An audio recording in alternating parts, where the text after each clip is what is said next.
Hey, everybody. Let me get this recording started. It looks like we're a tiny group tonight. Nothing wrong with that. It's that time of year. It's just exhausting. Um, what what I have going is our typical English grammar review, Spanish grammar review, and then I brought in some idioms. I think these are going to be relatively easy for both of you because English, neither one of you struggle with English per se. There we go. But it could be something worth researching, how you would express these notions in Spanish. So this is my resource here. It's an English idiom website from a .edu, so a college somewhere. The judge looked disapprovingly at the objecting attorney and told him to quit beating a dead horse. Quit beating a dead horse. What does that mean? Move on. The topic would no longer be discussed. Quiet himself for propriety's sake, stop making unfounded assumptions, or stop asking so many questions. Quit beating a dead horse. I think that's A. Yes, I think it's A too. Yes, it is A. So the move on and the topic would no longer be discussed is basically the definition given at the website that I cited earlier. Yep, quit beating a dead horse means let's move on. So when it comes time for you to take the oral exam, obviously if you can come up with an equivalent that sounds idiomatic in Spanish, wonderful. If not, you can just communicate the meaning. And so that's where sometimes kicking around what do these really mean, to have that at the forefront of your mind is not a bad thing to do. So, seguir a otro tema, porque de este ya no se iba a hablar, algo así. Next one. Though the attorney was disappointed her client refused the deal, she knew you can lead a horse to water, but you can't make him drink. She knew. And this is a strategy that helps me when I'm doing fill in the blank, is I start with the phrase right before what's underlined and then read my options. So she knew you shouldn't criticize others. She knew you'll make mistakes if you rush through something. She knew you can't force someone to make the right decision. She knew you can prevent problems earlier on, but fixing them later is difficult. Would it be C? It would. Yep. You can't force someone to make the right decision. So there you had it. Can you think of any way to express this in Spanish? I didn't really go that far when I was choosing these. I'm trying to think of an idiom, but I know it's hard. Maybe challenge yourself to do that this week. Research a little bit and see if you can come up with some kind of idiomatic phrase for those. Obviously, on the oral exam, you don't want it to be literal. You don't want to say, usted puede llevar a un caballo al agua, pero no puede obligarlo a tomar. That would be funny. It would be funny. It would be funny. And you know what? Sometimes you can go literal because, we'll say, as the ancient Greek proverb goes, or how they say in Italy, and then you say whatever the proverb is. I suppose you could say that in the right setting, you could be literal with it. But on the oral exam, you don't want to do that. The prosecution wanted to stipulate to the investigator's testimony, but the defense wanted the jury to hear it straight from the horse's mouth. Who knew we had so many idioms about horses?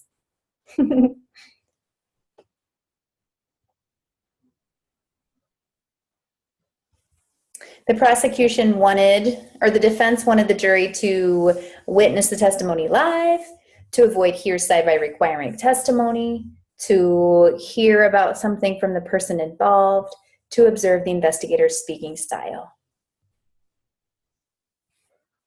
C? That's also C. Yeah. That's the trouble with idioms, is that when you know them, you know them. And when you don't, you don't. So add any ones that we go over the next months to your flashcard deck, and casually try to absorb as many as you can, but don't stress yourself out too much. It's just hard. Okay, so there you go. Some more for your collection. Now, Spanish grammar Q&A. Priscilla, how are you doing with the orange books? Are you still working on those? Or To tell you the truth, I'm very behind on that book. that's Like okay. I started and then I do some and then I can't I advanced more with the English, but on this one I'm so behind. The English book is more accessible.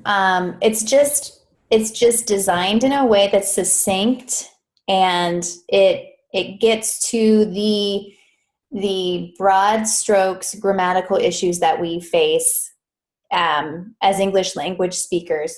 This book is very, very, very, very detailed. So it's easy to fall behind on it. The good thing about it is that you can jump around. So if everybody else in class is on day 50 and you're only on day 20, if you want to, right before class, go to day 50 so you know what people are going to be asking about, you can, and you won't be lost in the book. It's kind of meant to be like a dictionary where you look things up as you need to. Like right now, what day are you supposed to be on? What day are you on, Raquel? So we're on day 56, I think. Mm-hmm. So we're on 30. Oh, I'm sorry. We're through 29.6. So I counted things out and divided it out over 60 days. So those who are going more or less with the rhythm of the calendar are almost through it. But remember, you started halfway through, so you jumped in around day 30. And if you've only advanced maybe 5 days, then you're probably maybe 10, 15 days behind where everybody else is at. But again, this can go at your pace, all right? And when you have questions, no matter where you're at, if you can explain to me what's going on in the book, say, okay, I'm on exercise 9.13 in the exercise book, and I'm getting like 75% of them wrong. What do I do? I can help give you tips about whatever the topic is that they're describing there. Or you can send me specific questions, like in the reference book it says this and this and this about the subjunctive. What do they mean? Is that really going to be on the test? Do I need to know that? And I'll answer for you. So you're fine. We got time.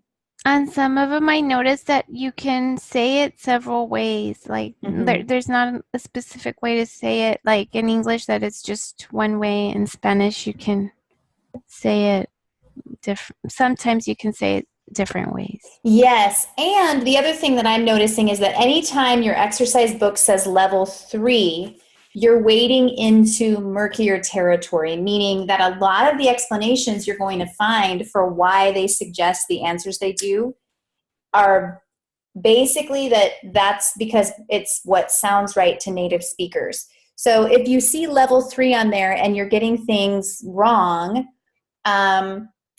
it's an indication that those questions are more subjective than the level 1, level 2 questions. It's just, and that consequently, those are probably the categories that are less likely to appear on the exam because they're not black and white. So that's another thing to keep in mind. The other thing is that it's very European Spanish influenced. So some of it, their correct renditions sound very strange in my view because I haven't spent a lot of time in Spain. And while the oral exam is very flexible with different regional variants, and you can say things like they're said in Spain or Mexico or Argentina or wherever, and there's mechanisms in the test to validate your renditions despite the region.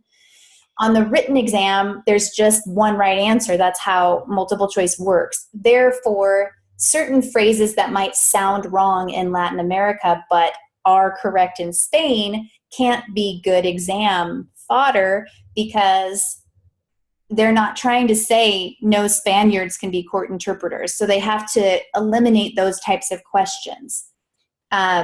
so as not to unfairly discriminate against a certain type of Spanish. So, but with all that in mind, I went through and started, I know that we're at different points, but the subjunctive is always going to be a headache for everybody. And as I read some of this, it's even not necessarily, it's not necessarily, oh my goodness, what was I saying? I just got a text message.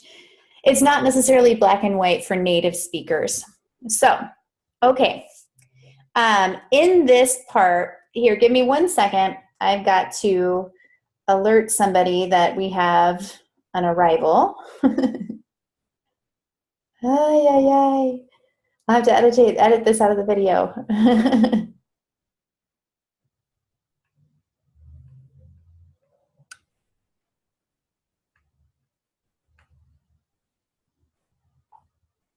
Okay, thank you for your patience. So, according to section 16.11 of the reference guide, there are certain phrases that are used to express beliefs. So, creo que, parece que, supongo que, sospecho que are examples of those types of phrases. I swear, you guys, tonight is not my night. My computer's about to die. Good Lord.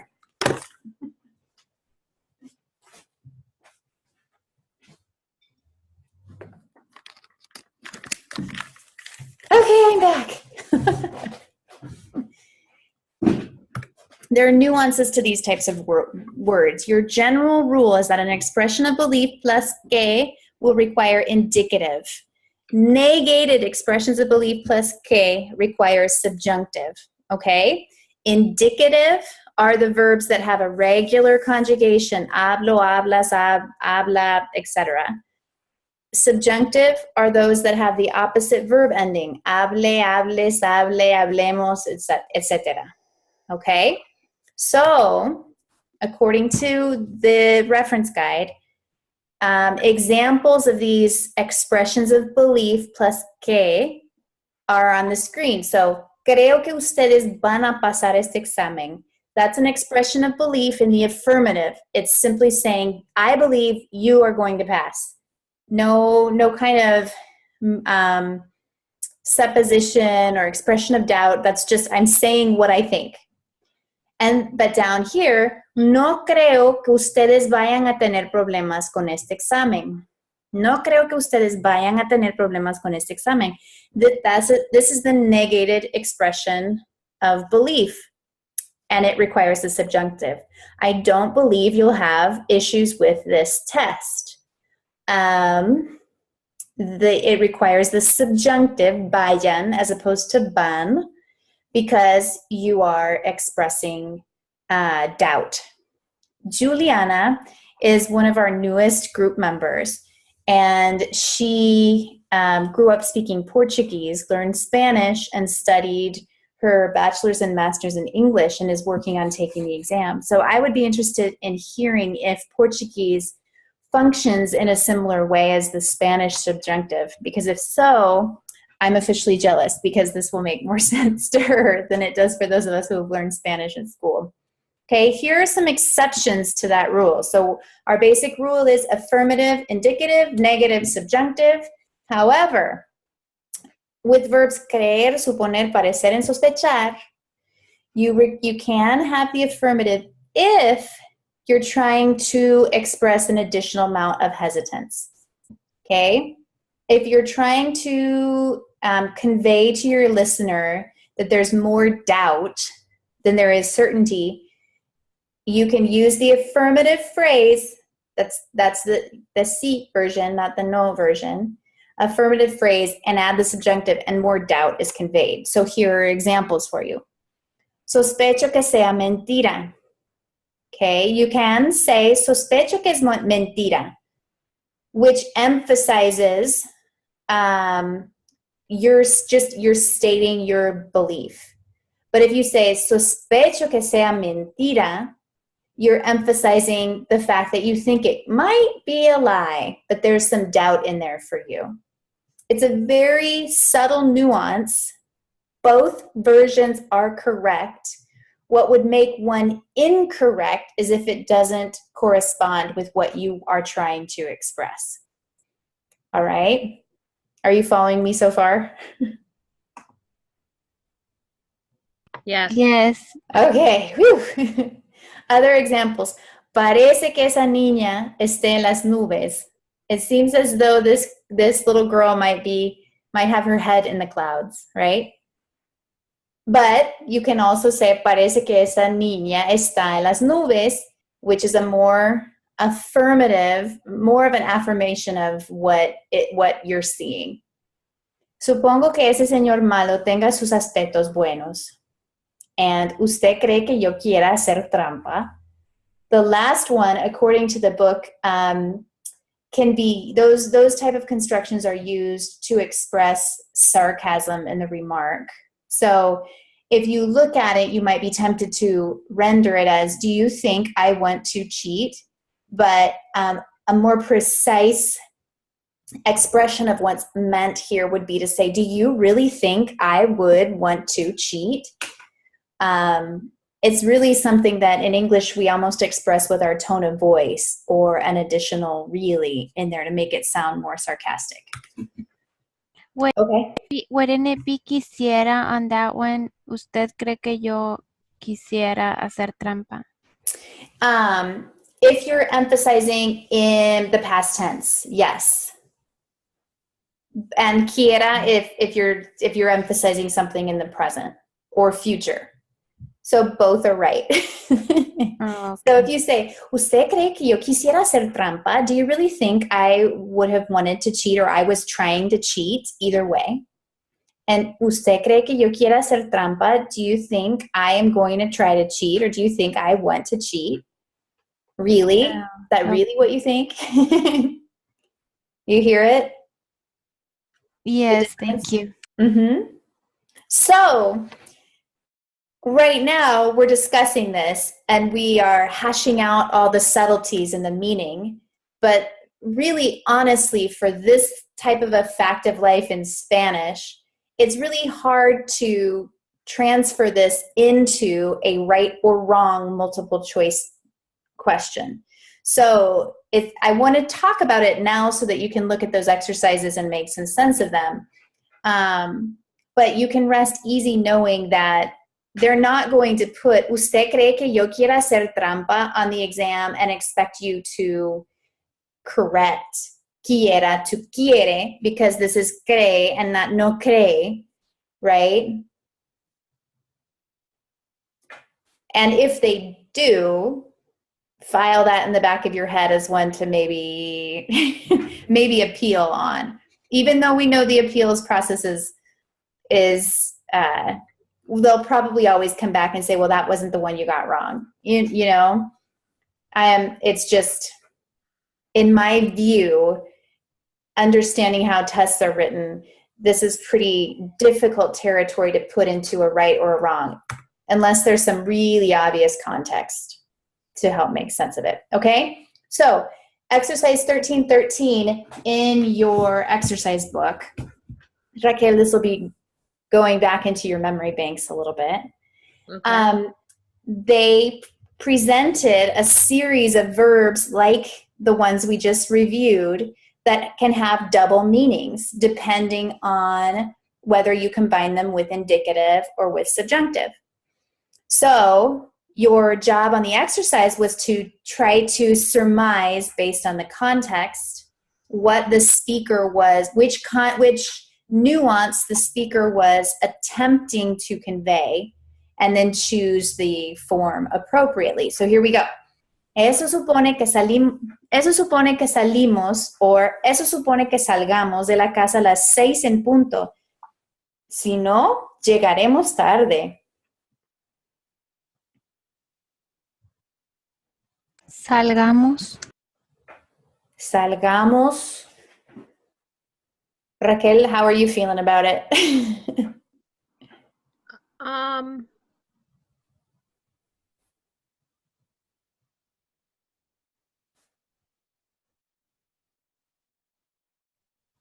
I really don't know. I mean, the indicative Mm-hmm. doesn't really sound right because it's talking about something that hasn't happened. Good point. So I guess I would probably use the subjunctive. And the subjunctive is what the authors were looking for. So good job. So But I'm just like how it sounds to me, but I really don't know why. the why behind this, according to the authors, is that even though supone que would normally require indicative and no supone que would normally require subjunctive, this time supone que requires salgamos because we are talking about something that's happening in the future, and we're conveying an additional amount of doubt. So I suppose we could ask the authors, can't we also say eso supone que salimos de la casa a las 6 en punto si no llegamos tarde? Because in the second option, the one I just said, maybe the speaker is not trying to convey doubt. And then according to what we can understand from the textbook, the answer would be yes, both are correct. But in their example, they were going for trying to convey a little bit extra doubt. Okay? So it's salgamos is subjunctive, right? Right. Salgamos is subjunctive.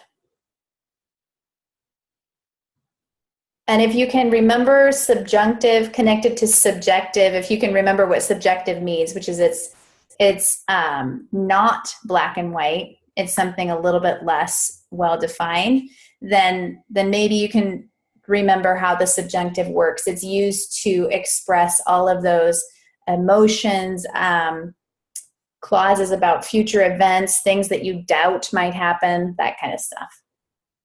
So, okay, subjunctive. Supongo que quieren hacerlo, ¿no? Or supongo que quieran hacerlo, ¿no? So quieren is indicative, quieran is subjunctive. Which are they going for here? Are they simply trying to state what the speaker supposes, or are they trying to convey additional doubt about this phrase? What's your guess?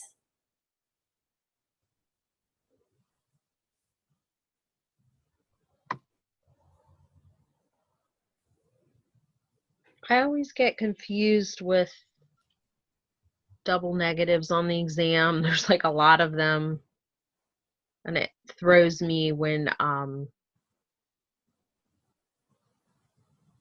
you see them.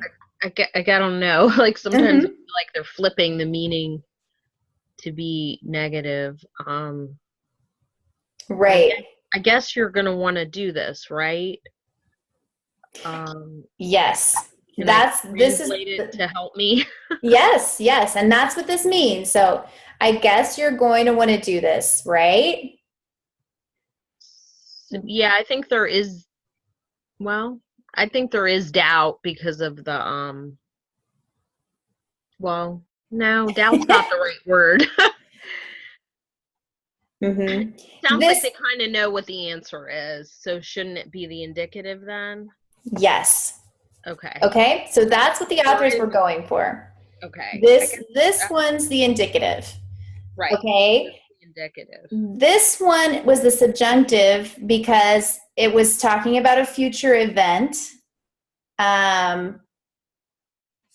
which is always, there's always a little bit more doubt involved. This one was an example of how suponer in the affirmative is simply used with the indicative normally.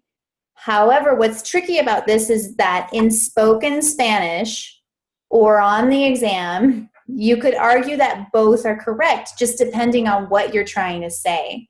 So the authors were trying to elicit us to convey the meaning of, I suppose you want to do this, right? Which is a simple statement of what I suppose. It's the fact lies in the fact that I'm expressing what I suppose or what I believe. There's not doubt there. But if you're wishy-washy on that and you're really trying to say, I suppose you want to do this, right? According to their explanation, it's also correct to say, supongo que quieran hacerlo, no? So that's what makes this not that great of a point to really go after on the exam. But it's good for us to know as interpreters, because if we were to hear someone using suponer, we know it generally requires the indicative, unless they're saying no supongo.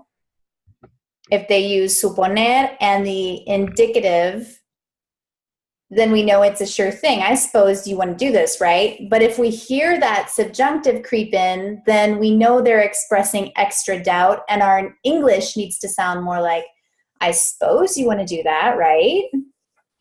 Okay. Making any sense? Yep. Okay.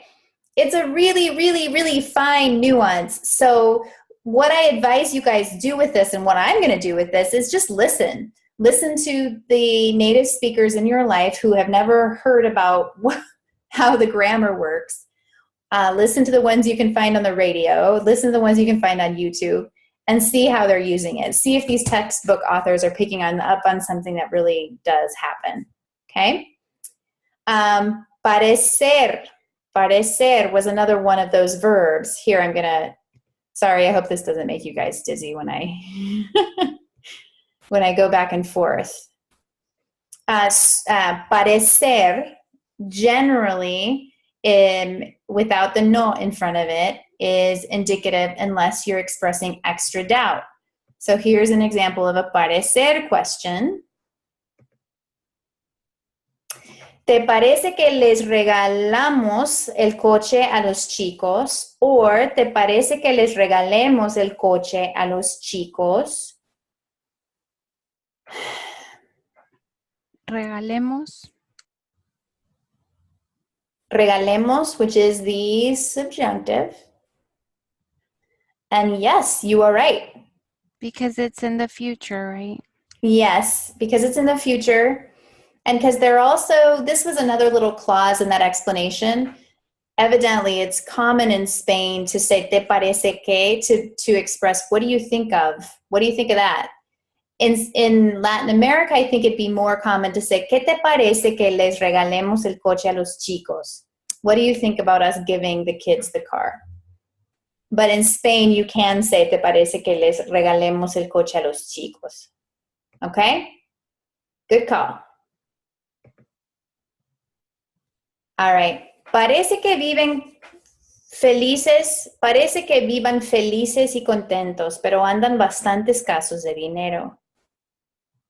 Is this a mere statement of what seems to be going on? Or is this an expression of extra hesitance or doubt?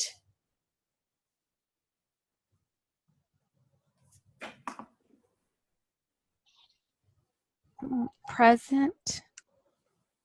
Present indicative? Yes. Yes.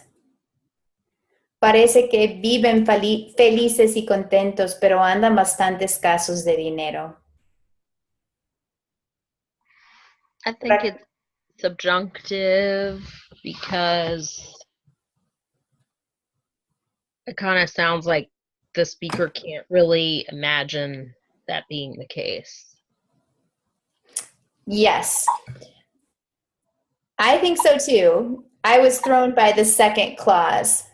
If the example had just been parece que viven felices, that would have been obvious to me. But then when they added the extra context, I thought, oh, are they trying to add more doubt?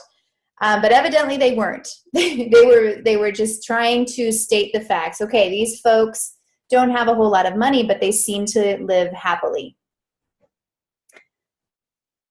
So this is another example of where you could feasibly say both options in your spoken Spanish and be correct. As long as if you said, parece que vivan felices, you were saying, it looks like they live happily. Make sense? As much sense as as this tiny little hair splitting can. Yeah, I mean, I think like you said, it's good to know that interpreting wise, but like you said, it probably wouldn't be on the exam just because we don't have enough surrounding context to be able to answer it properly. You know where it could maybe show up on the exam? Things like this. Like, I don't know if you remember back to where we looked at a sample of Mexican legal code, delitos en contra de la salud. And I just lifted the phrases right out of the code and I changed some of the subjunctive back to the indicative and created errors around that. I suppose these kinds of notions where depending on what you're trying to say as the communicator, you could feasibly use both. Those, I guess, could show up in legal code and be a little bit tricky. They won't ask you to say, is it correct to say viven or vivan? I think the questions there would more be based on comprehension of what you were reading or best translation. Those are the ones that I have trouble with. The best translation or the reading? Both. Okay, well, we've got to get some more work done on them, huh? I can't believe we're already almost through April. One thing I'm going to do over the weekend is nail down the resources I want you guys to get for our next month of planning. We're going to start working on vocabulary improvement. So,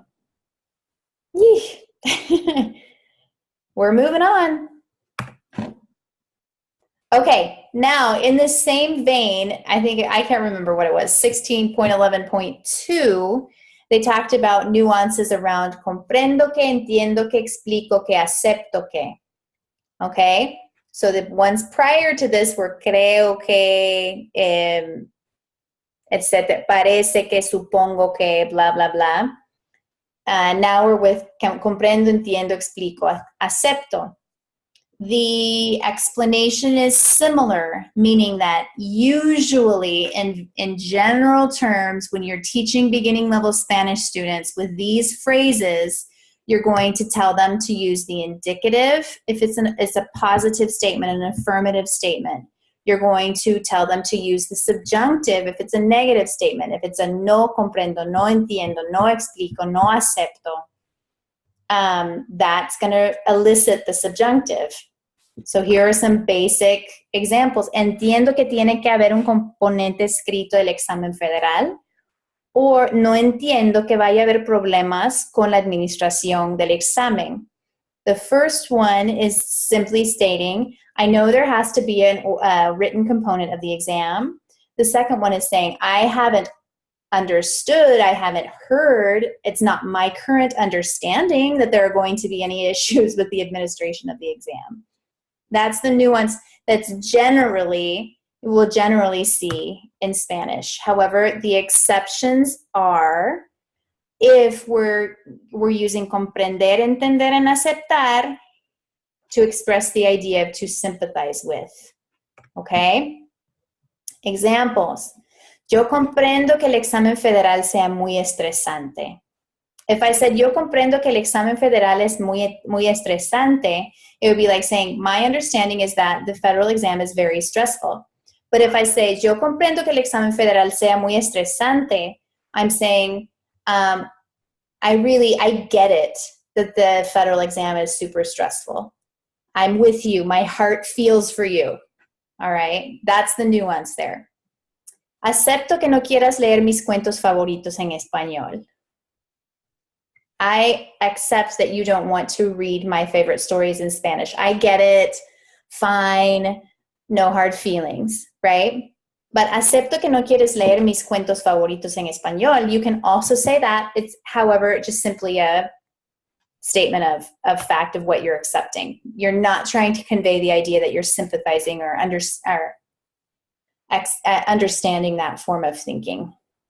The verb explicar will go with subjunctive if the affirmative, if the speaker wants to express the idea to give reasons why.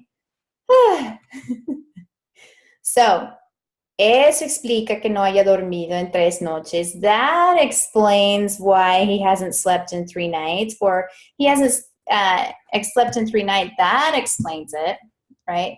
This explains why we're feeling so stressed out when we talk about the exam. The reason why. That's the meaning behind that clause. So you take subjunctive after. So it's good to translate. That way you know which one to use, right? Yes, I would rely on putting either thing into the opposite language, especially if you're struggling with comprehension. For sure. All right. Okay, so se comprende que te pusiste o te pusieras como un loco cuando dijeron semejante cosa. What would this be? Is this saying a simple statement of what's understood, or is it saying, I empathize with you going nuts when that was stated?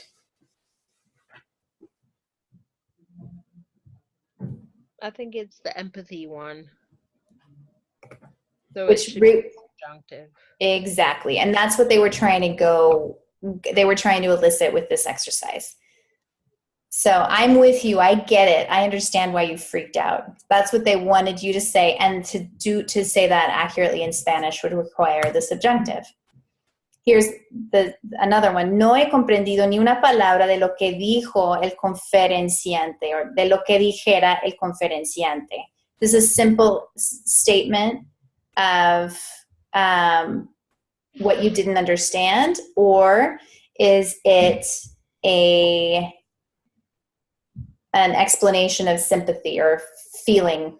I think it's statement. Yeah. Yep, we're on the same page.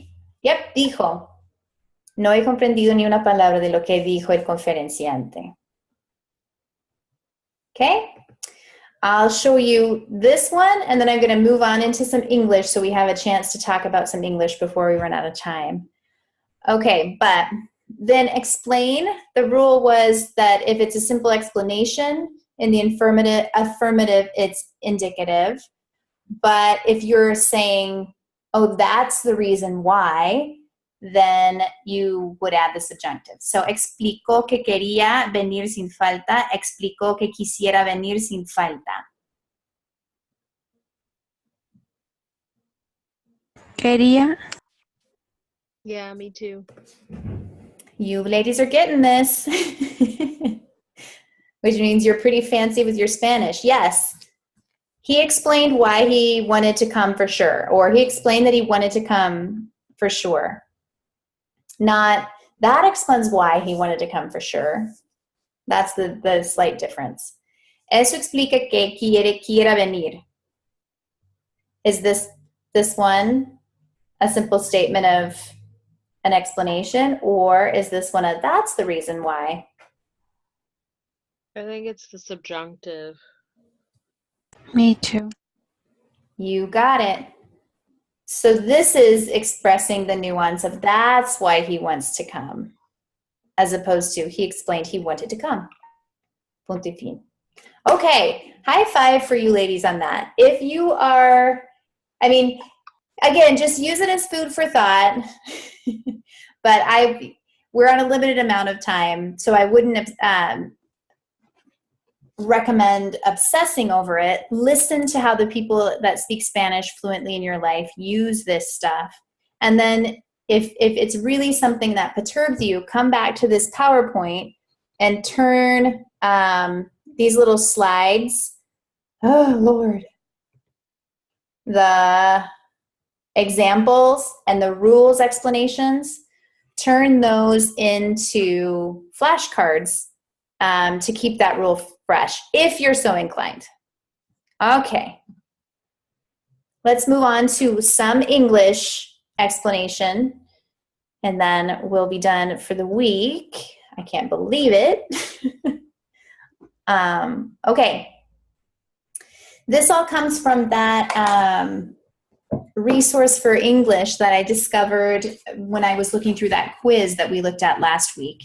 It's good. It's very thorough. It's a lot more in the vein of the Spanish book as opposed to that real practical English manual, but it's still interesting to keep in mind. Okay?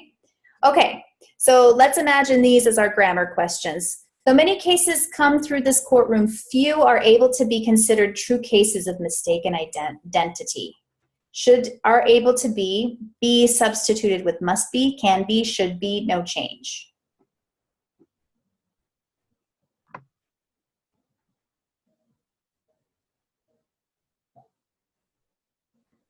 I think it's B. Thoughts, Priscilla?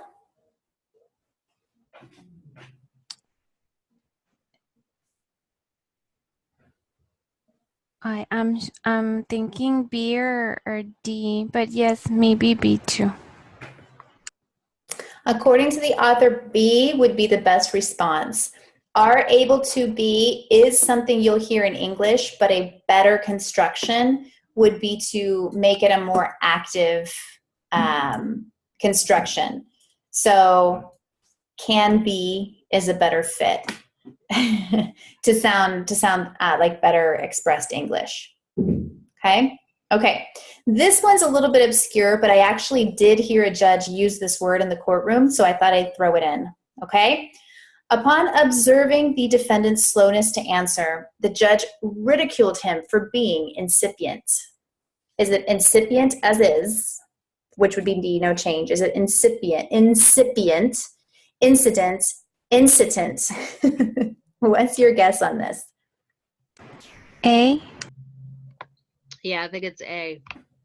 Dun, dun, dun. I would not have known that. Yes, it is A. So think of it as incipido in Spanish, which isn't quite right anyway, but incipient in English with an S means slow. Incipient in English with a C is a little bit more akin to inicio, like beginning. Okay? So lots of times the two words are confused, though incipient with an S is very seldom used anymore in English. It's a really old term, but that I heard a judge I was interpreting, and he was like, "Quit being so incipient," to a defendant, and I was like, well, I got nothing. It was not good. Yeah. Anyway, now I know. Okay. The judge issued a harsh penalty so as to deter incipient terrorism. No change. Ditto. All right. Good job. So incipient, again, it's like inicio. Think of that, the way it's spelled, beginning, emergent. All right. Okay. Complimented. The attorney was uncomfortable when her client complimented her vigorously during his sentencing hearing. Is it complimented as is, which is no change, or complimented, supplemented, substituted? No change.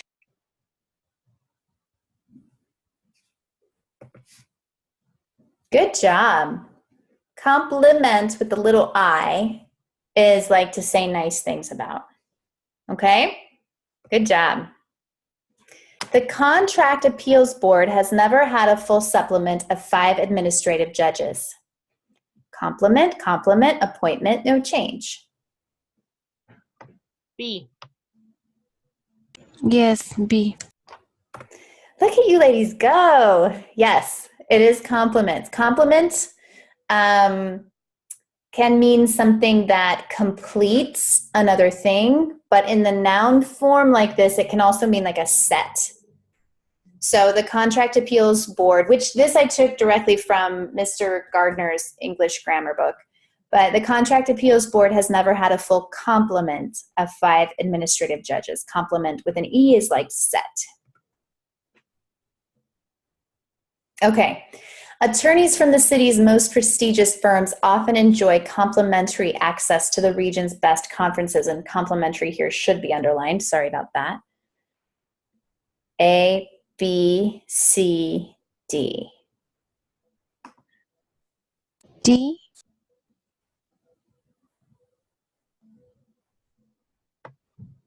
Hmm. I think it might be A, but I'm not sure.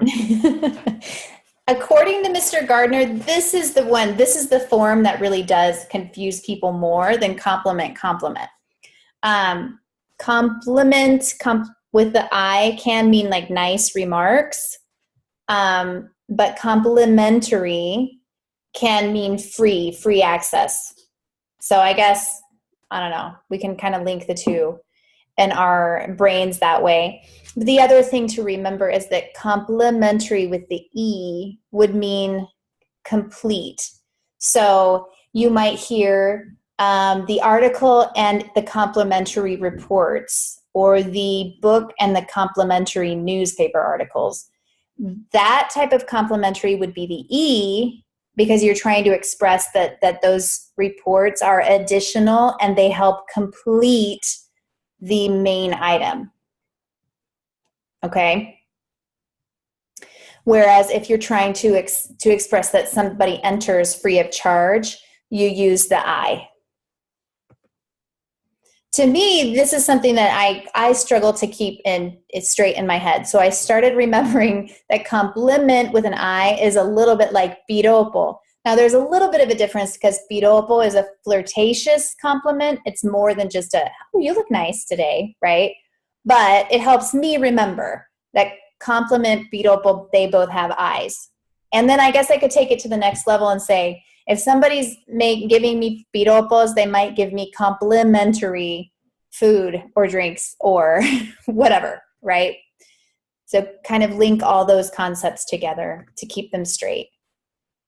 Complement is related to completo with the E. That's my little mnemonic in my head, if it's helpful. And supplement does have, it's a related word to complement. So some people do struggle with which one's right. They're not direct synonyms. You cannot say supplement every time that you say compliment. You can't substitute one for the other, but they're a related word. So supplement means something that adds to or completes. So they're related. Okay? Got it. Got it. Okay. I've been noticing you guys putting your comments on the words that I've been posting for us on our group. I think that's excellent. I think that by thinking about those words and forcing yourselves to use them, if they come up on the exam, you'll be more likely to remember them. So peek at those. I have them scheduled to publish relatively regularly. And I'll be getting in touch with some resources I want you to get your hands on in English and Spanish to prepare for the vocabulary improvement portion of our work together. We will talk about Latin and Greek prefix, roots, and suffixes, but we'll also just flat out old-fashioned memorize fancy words. Because even though it would be really great to be able to pick apart each and every word we see on the exam based on Latin roots, not all of them are from Latin or from Greek. And so that strategy is not going to work for every last thing. So we'll try to combine both of them, both just old-fashioned drill and kill with understanding how words have formed and worked to put you in a good position on that. Then we'll continue reading because that's the other best strategy. Sound good? Yeah, that does sound good. Yes, thank you. Good. And yeah, it'll be nice to get a little break from grammar. We'll keep coming back to it so that we don't forget it all. But in the practice test, I do get a grammar like many wrong in the grammar section, in both sections. Mm-hmm. You think you know it, but then you don't.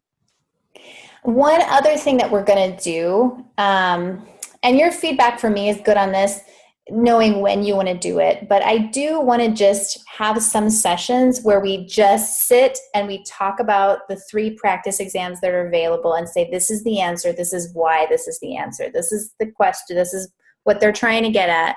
So I don't know if you want to do that sooner rather than later, if you want to push that off to a date closer to our actual exam day.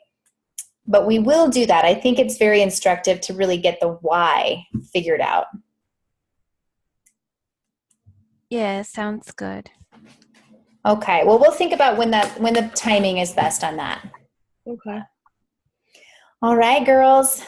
You have a lovely rest of your day, okay? Thank you. Likewise, thank you. Thanks for joining me. Bye, everybody. Bye. Good night. Good night.